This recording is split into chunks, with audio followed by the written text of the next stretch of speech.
अगर पाकिस्तान की सेना को लगता है कि उनके इन प्रयासों से भारत की सेना डिमोरलाइज हो सकती है, तो मुझे लगता है ठीक उसी भाव से इंडी गठबंधन और कांग्रेस के तमाम नेता अपने बयानों के गोले बरसाते हैं जो भारत की सेना के मनोबल को कम करने के लिए लक्षित होते हैं।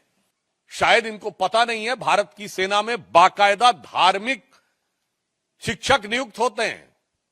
जब सैनिक युद्ध करने के लिए जाते हैं तो उनकी धार्मिक भावनाओं के अनुरूप जो जो वह परंपरा चाहें, जो जो वो रिचुअल चाहें, और उन धार्मिक भावनाओं के अनुरूप उनकी पूरी व्यवस्था की जाती है। मैं कांग्रेस पार्टी से पूछना चाहता हूं, इसमें किस बात का मजाक उड़ा रहे हैं? मित्रों, इस समय पहलगाम हमले के बाद भारत पाकिस्तान की सीमा के ऊपर तनाव है और सीज फायर का उल्लंघन करते हुए पाकिस्तान की सेना की तरफ से यदा कदा गोलाबारी की जा रही है, तो दूसरी तरफ सीमा के उस पार से पाकिस्तान की सेना गोलाबारी कर रही है, तो सीमा के अंदर से कांग्रेस और इंडी गठबंधन के नेता निरंतर बयानों की गोलाबारी भारत की सेना को लक्षित करने के लिए कर रहे हैं।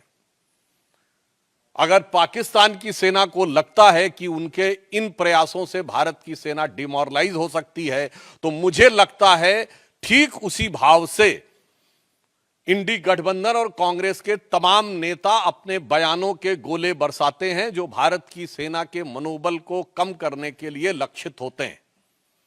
एक तरफ कांग्रेस और इंडी गठबंधन के नेता ये मुखौटा लगाकर कहते हैं कि वो सरकार के साथ हैं, और फिर उनके नेता बयानों की श्रृंखला एक के बाद एक वो देते रहते हैं जो भारत के विरुद्ध और भारत की सेना को मनोबल को गिराने वाली हो। यह बात मैं गंभीरता से कहता हूं और दुख के साथ कहता हूं कि यह कुछ वैसा ही है जैसे पाकिस्तान यहां पर गतिविधियां करता है और ऑफिशियली ये स्टैंड रखता है कि उसका उनसे कोई लेना देना नहीं है, वो तो शांति चाहता है।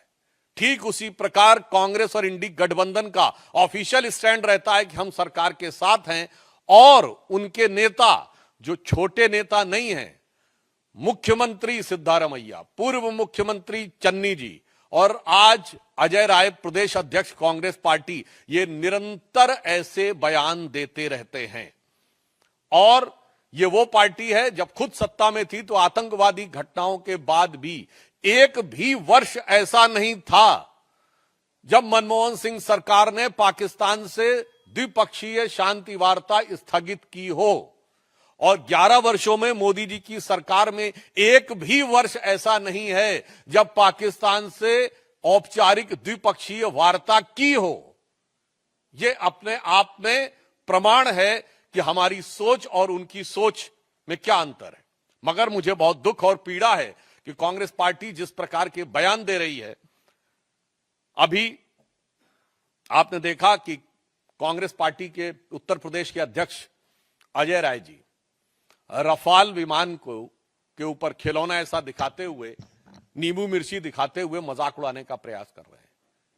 मैं देश की जनता से कहना चाहता हूं कि कितने दुख की बात है कि मात्र एक दिन पहले इसी ईस्टर्न यूपी में गंगा एक्सप्रेस वे के ऊपर रफाल ने लैंडिंग की और उड़ान भरी। यानी यह सीधा संदेश था पाकिस्तान और हमारे देश के दुश्मनों को, और उसी क्षेत्र में उसी गंगा के किनारे बैठकर कांग्रेस पार्टी का प्रदेश अध्यक्ष उसी रफाल विमान का मजाक उड़ा रहा है। इससे साफ हो जाता है कि कांग्रेस की मानसिकता क्या है। और यह भी मैं कहना चाहता हूं, हां सच है कि भारत के तमाम क्षेत्रों में एक मान्यता है कि नींबू मिर्ची बुरी नजर से बचाती है, परंतु आज भारत की सेना को पाकिस्तान की बुरी नजर से बचने की जरूरत नहीं है, क्योंकि पाकिस्तान की सेना भारत की सेना को डरी नजर से देख रही है, और ये इंडी गठबंधन और कांग्रेस वाले बुरी नजर से देख रहे हैं।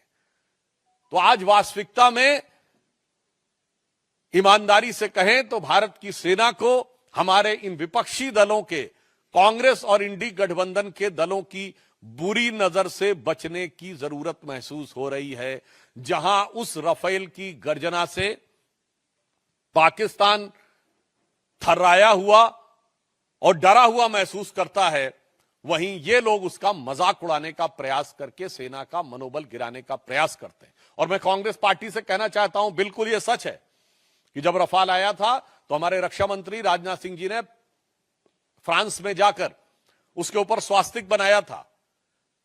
शायद इनको पता नहीं है, भारत की सेना में बाकायदा धार्मिक शिक्षक नियुक्त होते हैं।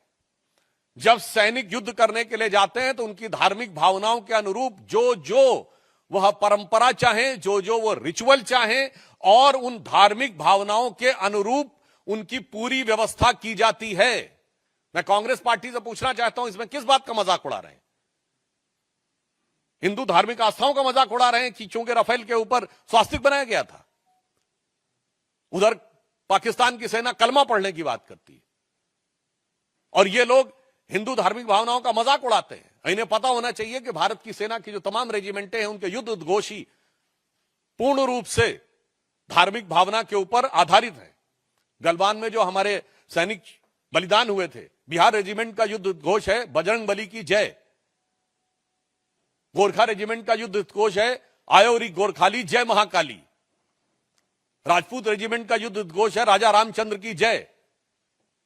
मैं पूछना चाहता हूं, आज मैं फिर यह बात गंभीरता से कह रहा हूं, आप सब ने फिफ्थ कॉलमनिस्ट वर्ड सुना होगा। 1936 से 39 के बीच में जो स्पेनिश सिविल वॉर हुई थी, तो स्पेन में यह माना जा रहा था कि चार तरफ से दुश्मन की सेनाएं आगे बढ़ रही थी, परंतु उसमें फ्रेज यूज किया था, उन्होंने कहा था 4 columns are approaching from all the 4 sides, but there is a 5th column which is supporting those who are working against the interest of Spain at the time. आज कांग्रेस पार्टी और इंडी गठबंधन 5th columnist की तरह हो गया है कि अगर दुश्मन की सेनाएं बाहर से घात लगाकर बैठी हैं तो ये इसी प्रकार से उनका मनोबल बढ़ाने का काम कर रहे हैं। और ये बात मैं ऐसे ही नहीं कह रहा हूं, आप सब मीडिया से जुड़े हुए हैं। मैं आपसे पूछना चाहता हूं कि आपने पाकिस्तान के कितने नेताओं के बयान भारत की मीडिया में देखे हैं जो भारत के पक्ष में कोट किए जा रहे हो? एक भी नहीं। बिल्कुल मैं मानता हूं कि भारत की सेना पाकिस्तान की सेना से बहुत शक्तिशाली है। भारत की सरकार प्रधानमंत्री श्री नरेंद्र मोदी जी के नेतृत्व में दृढ़ निश्चय और संकल्प के साथ कटिबद्ध है, मगर एक मामले में पाकिस्तान हमसे मजबूत है। वो इस मामले में कि पाकिस्तान में एक भी नेता वहां की सेना का मनोबल गिराने के लिए कोई बयान नहीं दे रहा है। भारत में ऐसे बयानों की झड़ी लगी हुई है।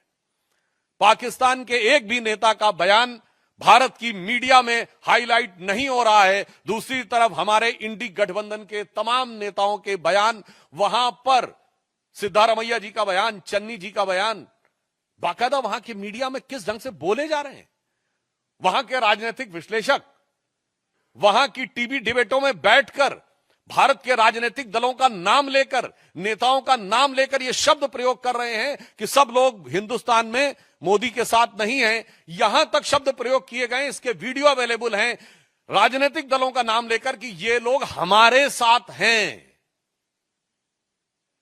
और मैं विपक्ष दलों को भी बताना चाहता हूं कि विपक्ष में आचरण कैसे किया जाता है, यह उन्हें ध्यान रखना चाहिए।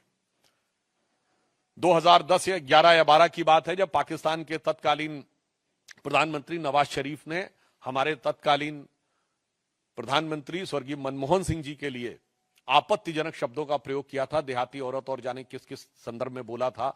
उस समय हमारे वर्तमान प्रधानमंत्री और उस समय गुजरात के मुख्यमंत्री नरेंद्र मोदी जी ने दहाड़ कर कहा था कि कौन होता है पाकिस्तान हमारे 125 करोड़ भारतवासियों के प्रतिनिधि प्रधानमंत्री के बारे में टिप्पणी करने वाला। दूसरा मैं उदाहरण बताना चाहता हूं, 1995 में जिनेवा में पाकिस्तान संयुक्त राष्ट्र संघ में भारत के विरुद्ध प्रस्ताव ला रहा था और उस समय हमारे नेता प्रतिपक्ष अटल बिहारी वाजपेयी जी भारत के प्रतिनिधिमंडल का नेतृत्व करते हुए उस समय कांग्रेस की नरसिम्हा राव सरकार का समर्थन करते हुए वहां गए थे और उन्होंने पूरा क्रेडिट भी उस सरकार को दिया था। और ये मैं ऑन रिकॉर्ड कह रहा हूं, जाके कोई चेक कर सकता है। उस समय पाकिस्तान की प्रधानमंत्री बेनजीर भुट्टो थी और उन्होंने कहा था, देखो ये कैसा देश है जहां का मुख्य विपक्षी दल का नेता प्रतिपक्ष सरकार का समर्थन करता है और एक हमारा देश है, यानी उस समय पाकिस्तान के लिए उन्होंने कहा था जो लोग सरकार का विरोध करते हो, और आज देखिए वही स्थिति हो गई। पाकिस्तान में पक्ष हो या प्रतिपक्ष दोनों सेना का समर्थन कर रहे हैं, और हमारे यहां प्रतिपक्ष सेना का मनोबल गिराने का प्रयास कर रहा है, सर्जिकल स्ट्राइक का कभी प्रूफ मांग रहा है, कभी कह रहा है कि पुलवामा में क्या हुआ वगैरह वगैरह। तो मैं उनको भी, फिर भी अगर उनको कोई सबूत की जरूरत है तो मैं प्रमाण के साथ केवल पाकिस्तान की नेशनल असेंबली में बोले गए पाकिस्तान के सांसदों और मंत्रियों के बयान कोट कर देना चाहता हूं। इमरान खान ने नेशनल असेंबली ऑफ पाकिस्तान में एज प्राइम मिनिस्टर कहा कि बालाकोट में जो इन्होंने किया था उससे ज्यादा खौफनाक कुछ करने की सोच रहे हैं, 4 साल पुरानी बात। फवाद चौधरी पाकिस्तान के मंत्री थे और उनका फ्लोर ऑफ द हाउस पर नेशनल असेंबली में दिया गया बयान है कि हमने पुलवामा तक घुस के मारा था। मुझे लगता है इसके बाद भी भारत के किसी दल को सबूत चाहिए तो उन्हें चुल्लू भर पानी में डूब मरना चाहिए, क्योंकि फ्लोर ऑफ द हाउस पे मंत्री का दिया गया बयान सरकार का आधिकारिक बयान होता है। और इसके बाद पाकिस्तान के एक एमपी ने उस समय के फॉरेन मिनिस्टर शाह महमूद कुरैशी साहब को कोट करते हुए कहा कि मैं बैठा हुआ था, शाह महमूद कुरैशी साहब यानी उस समय के फॉरेन मिनिस्टर बैठे थे, आर्मी चीफ आए और आर्मी चीफ के पांव कांप रहे थे। यह फ्लोर ऑफ द हाउस पे दिया गया बयान है। आर्मी चीफ के पांव कांप रहे थे, उन्होंने कहा खुदा का वास्ता है अभिनंदन को वापस कर दो वरना शाम तक इंडिया अटैक कर देगा। यह सदन के पटल पर इमरान खान का एज प्राइम मिनिस्टर दिया गया स्टेटमेंट है कि पिछले 73 सालों में, उस समय 73 साल हुए थे, ऐसी गवर्नमेंट नहीं आई जिसने पाकिस्तान के लिए इतनी मुसीबत क्रिएट की हो जितनी ये मोदी की सरकार आई है। जब सिद्धू गए थे तो उस समय रैली में बोला था इमरान खान ने एज प्राइम मिनिस्टर की जब तक आप लोगों की सरकार नहीं आएगी तब तक हालात नहीं सुधरेंगे। और यहां के मंत्री, पूर्व मंत्री रहे मणिशंकर अय्यर जी ने कहा था मोदी को हटाने के लिए आपकी सहायता की जरूरत है। और मैं एक और फैक्ट बोल देना चाहता हूं, सैफुद्दीन सोज साहब कांग्रेस पार्टी के अध्यक्ष रहे हैं जम्मू कश्मीर के। उन्होंने अपनी एक किताब लिखी है जम्मू कश्मीर के बारे में, जिसमें उन्होंने मुशर्रफ के स्टेटमेंट को कोट करते हुए कहा है कि यदि मुशर्रफ ने यह कहा था कि कश्मीर को भारत से अलग हो जाना चाहिए तो आज की डेट में वो सही प्रतीत होता है। मैं कांग्रेस से पूछना चाहता हूं कि आपका यह पुराना याराना कब से है भाई पाकिस्तान से? क्या आपको मुशर्रफ का बयान सही लगता है? पाकिस्तान की आर्मी के चीफ के गले मिलते हैं आप, भारत के आर्मी चीफ के बारे में आपत्तिजनक बातें करते हैं। इसलिए मैं स्पष्ट रूप से देश की जनता को संबोधित करते हुए कहना चाहूंगा कि देश के अंदर और बाहर सरकार और सेना पूरी दृढ़ता के साथ, कूटनीतिक दक्षता के साथ जहां संकल्पित होकर खड़ी है। इस समय भी रक्षा मंत्री जी की जापान के रक्षा मंत्री से वार्ता चल रही है, तो दूसरी तरफ विपक्ष के द्वारा जिस प्रकार का घटनाक्रम किया जा रहा है यह अपने आप में बहुत दुखद है, निंदनीय है, भर्त्सना योग्य है।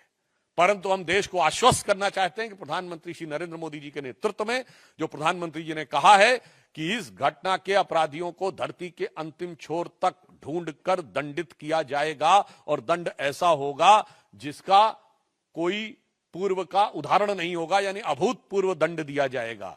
और ये वो लोग हैं जिन्होंने जीती हुई बाजी, जंग के मैदान पे जीती हुई सेना को कूटनीति के टेबल पर हारने पे मजबूर किया है। मैं कांग्रेस को याद दिलाना चाहता हूं, आप कहते हो कि हमारा वायुसेना का जो जहाज है वो खिलौने की तरह है।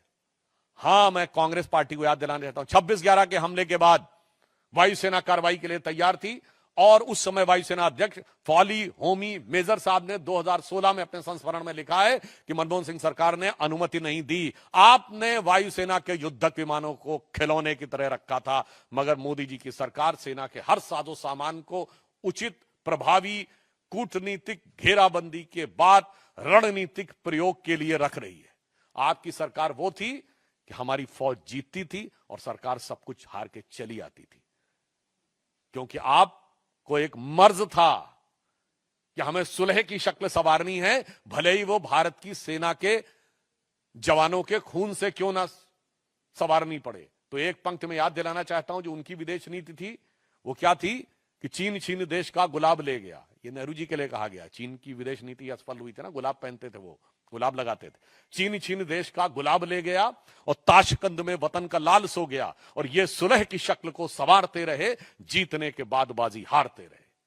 मगर अब सरकार वो है जो जंग और कूटनीति के मैदान दोनों के ऊपर प्रभावी उत्तर देने के लिए तैयार और कृत संकल्पित खड़ी हुई है। फिर भी मैं कांग्रेस पार्टी से अनुरोध करूंगा कि कृपया इस संवेदनशील समय में सेना का मनोबल गिराने और राष्ट्र का मनोबल गिराने की हरकतों से बाज आएं।